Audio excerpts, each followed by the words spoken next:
قرآن کریم کے کسی حکم کا مذاق اڑانا کتاب و سنت کی نصوص اور مسلمانوں کے اجماع کے ساتھ کفر ہے۔ جو لوگ کافر ہوئے ان کے لیے ہلاکت ہو، اللہ ان کے اعمال غارت کر دے، اور قیامت کے دن وہ سخت ترین عذاب کی طرف دھکیلے جائیں گے۔ السلام علیکم میرے معزز سامعین، آج میں قرآن کریم کے کسی حکم کو ناپسند کرنے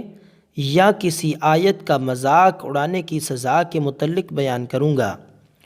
جو شخص قرآن کریم کے کسی ایک حکم کو بھی ناپسند کرتا ہے، اہل علم کا کہنا ہے کہ وہ دار اسلام سے خارج ہو جاتا ہے،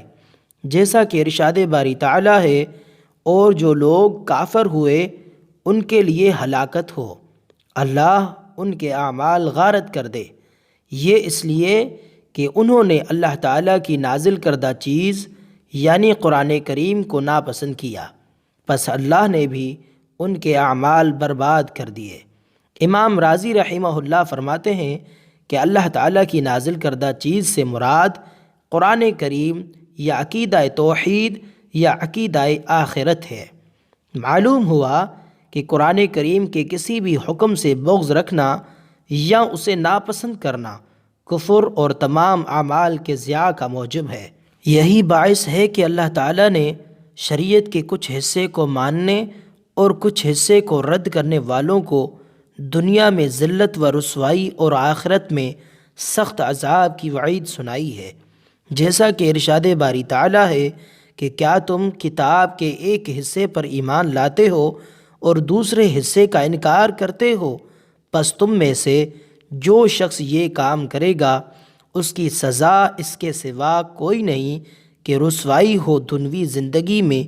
اور قیامت کے دن وہ سخت ترین عذاب کی طرف دھکیلے جائیں گے۔ قرآن کریم کے کسی حکم کا مذاق اڑانا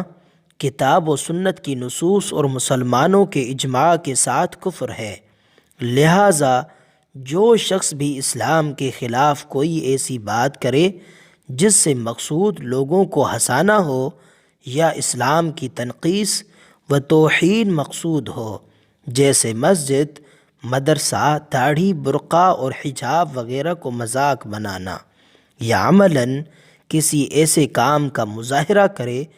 تو وہ کافر ہو جائے گا، جیسا کہ ارشاد باری تعالیٰ ہے کہ اگر آپ ان سے پوچھیں تو صاف کہہ دیں گے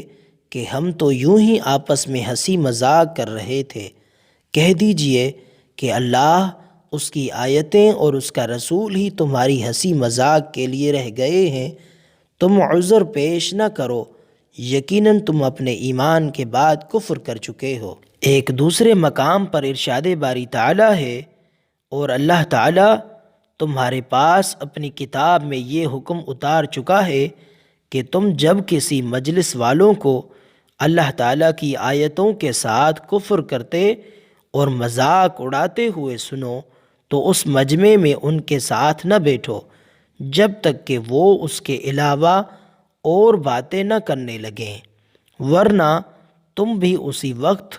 انہی جیسے ہو۔ یقیناً اللہ تعالیٰ کافروں اور سب منافقوں کو جہنم میں جمع کرنے والا ہے۔ اور میرے معزز سامعین، میرے یوٹیوب چینل داڑھی والا کو سبسکرائب کریں اور ساتھ میں بیل آئیکن کو بھی دبا دیں تاکہ ہر آنے والی نئی ویڈیو کی نوٹیفیکیشن آپ تک پہنچ جائے، اور مت بھولیں اپنی دعاؤں میں خلیل احمد کو اللہ نگہبان۔